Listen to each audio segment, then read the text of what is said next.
Ciao a tutti, bentornati in questo nuovo video, quindi 87. Il video di oggi parlerà di questo coltello. Voglio parlarvi nel dettaglio di questo coltello. Ve l'ho fatto vedere probabilmente alcune volte, questa sarà l'occasione per praticamente parlarvene dettagliatamente, facendovi vedere tutti i particolari che contraddistinguono questo coltello. Parliamo del Timberland SAS 7.5 realizzato da Vagon Neeley, un coltello custom artigianale fatto negli Stati Uniti in Colorado, San Juan, negli anni 80, e coltello che ha vinto il premio Blade Magazine nel 1983 come miglior coltello dell'anno, e coltello e da allora l'unico coltello a manico cavo che ha ricevuto questo riconoscimento. Andiamolo a vedere nel dettaglio. Allora ragazzi, catapultiamoci subito negli anni 80.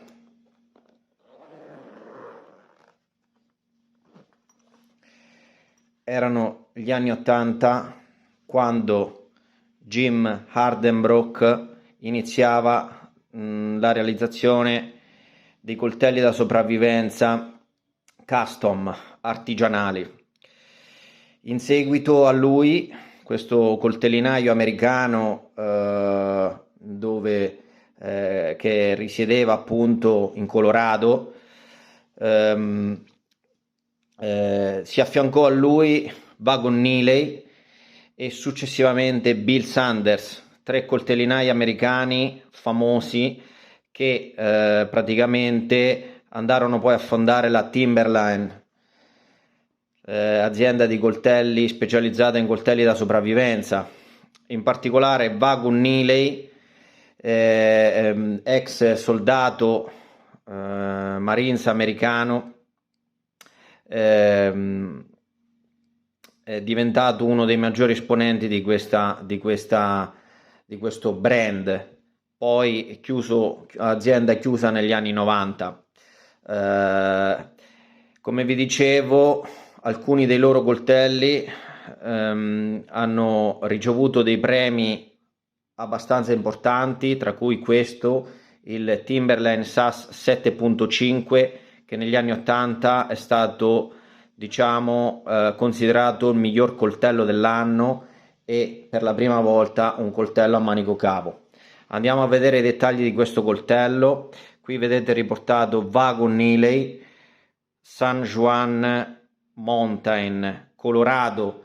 Praticamente i tre coltellinai lavoravano in una baita di montagna e durante l'inverno la raggiungevano anche in condizioni non facili a causa della neve eccetera. Jim Hardenbrook era un cacciatore, quindi amava molto quel territorio e appunto sviluppavano i loro coltelli anche in base alle situazioni di quei posti, diciamo, così estreme. Il coltello è bellissimo, realizzato interamente a mano. In questa piccola baita realizzavano questi coltelli, fodero in cuoio, realizzato in maniera impeccabile, maniacalmente oserei dire. Vi faccio vedere, si apre in questo modo e ospita praticamente il coltello. Adesso io l'ho rinfoderato pochissime volte, quindi un po' dura l'estrazione proprio perché il coltello è praticamente quasi come nuovo. Prima di passare ai dettagli del coltello, qui un attimo c'è un po' di cuoio che è rimasto sulla lama perché era completamente oliata. Prima di passare ai dettagli, la lama la vedete lucida perché è completamente oliata con olio Ballistol. Prima di passare ai dettagli che sono molteplici di questo stupendo coltello, andiamo a parlare del suo fodero. Fodero, come vedete, costruito in maniera impeccabile, cuoio robusto, guardate lo spessore, che cuoio, considerate che è un coltello degli anni 80, quindi immaginate la qualità con cui è stato costruito.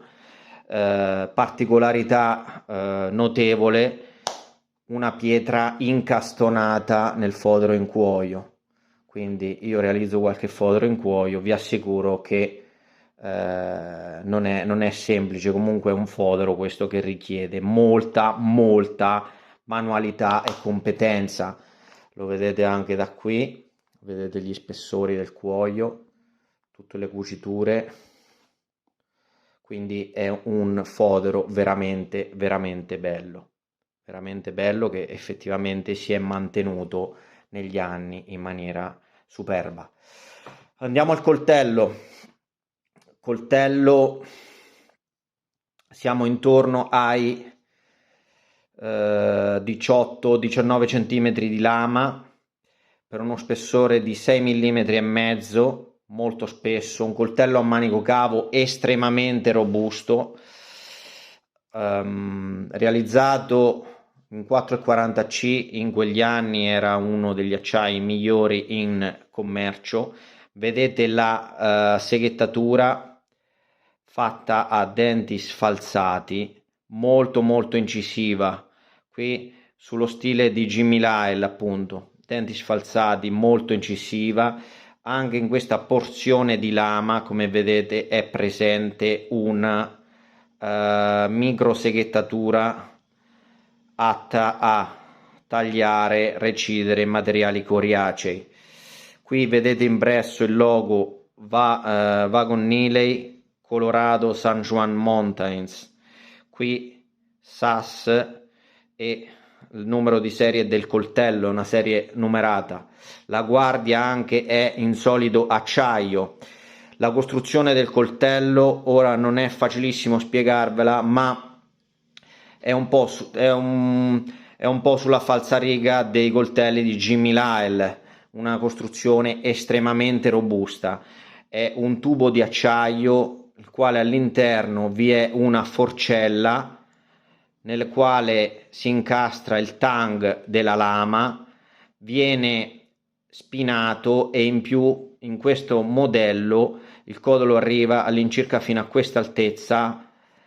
Prima viene spinato mantenendo la larghezza del tang, poi ad un certo punto, superata questa forcella di acciaio che lo ingloba, viene anche bullonato e intorno a tutta questa struttura viene avvitato il tubo di acciaio che va a costituire il manico. Solo successivamente viene fatto passare questo cordino di nylon utile in situazioni di sopravvivenza come materiale per creare legature o per pescare o trappolaggi, eccetera. La guardia, come vi dicevo, in solido acciaio, forata all'estremità per permettere al coltello di tramutarsi in una lancia. Come vedete, la lama ha la punta a questa altezza, quindi quasi centrale, per conferire al coltello, quindi non la solita punta Bowie, ma bensì una punta a forma di punta di lancia, uno spear point. La bisellatura è concava, ma comunque molto robusta, ok? Come vedete, le finiture, gli assemblaggi sono praticamente perfetti. Lo vedete qui, lo vedete a questa altezza, assemblaggi perfetti. Andiamo un po' a vedere nel dettaglio cosa c'è dentro questo bellissimo coltello. Il tappo, il pomello è in acciaio, come vedete. La filettatura è perfetta,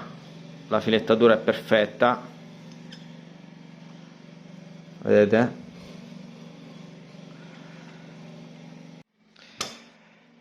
Scusate, allora, come vi dicevo, pomello perfetto, non ha il benché minimo gioco.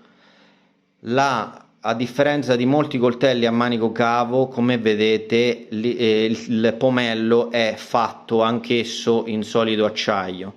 Non è praticamente forato per ospitare una bussola, perché in questo caso si è data la precedenza al tirarlo a specchio, come vedete, quindi è stato rifinito a specchio in modo tale che in caso di segnalazioni di emergenza il pomello potesse, vedete, con la luce riflettere e mandare segnalazione. Vedete,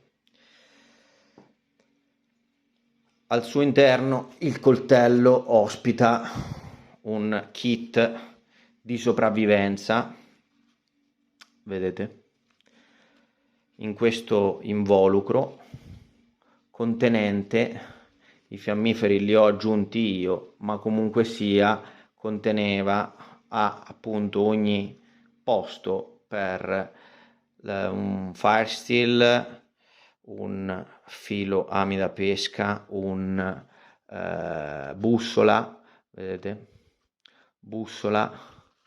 Qui ci sono degli ami con delle mosche per pescare, qui fiammiferi che l'ho aggiunti io. Insomma, qui comunque poi uno se lo può tranquillamente personalizzare il contenuto, quindi di spazio ce n'è abbastanza, come vedete all'interno. Il coltello qui all'interno è, considerate che arriva più o meno a questa altezza, solido acciaio, il tanga è bloccato in praticamente in una gabbia di acciaio. E infatti, ragazzi, andiamo a vedere un attimino il peso del coltello. Non vi ci metto nemmeno, questo pesa in maniera irrisoria, ma non ve lo metto, vi faccio vedere solo il peso del coltello senza il contenuto, per farvi capire. Come vedete, acciaio su acciaio.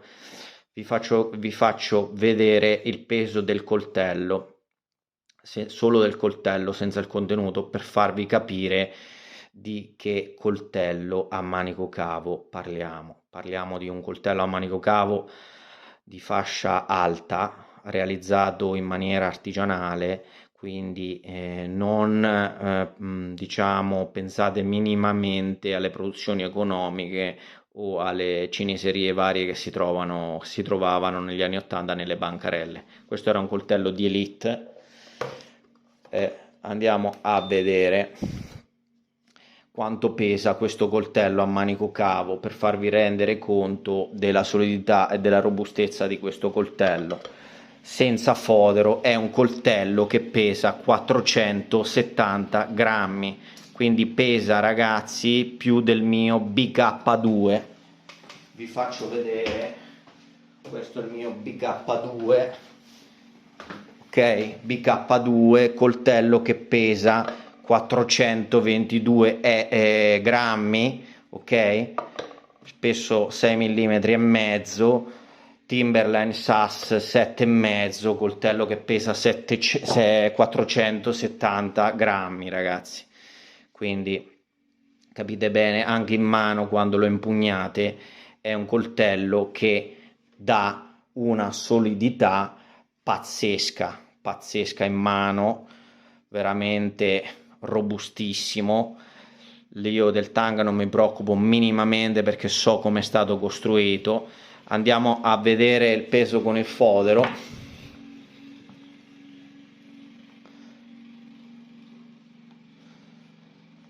Scusate il sottofondo, ma ho chiuso tutte le finestre, ma il vicino ha deciso a quest'ora di tagliare l'erba. Spero che poi il video si senta bene.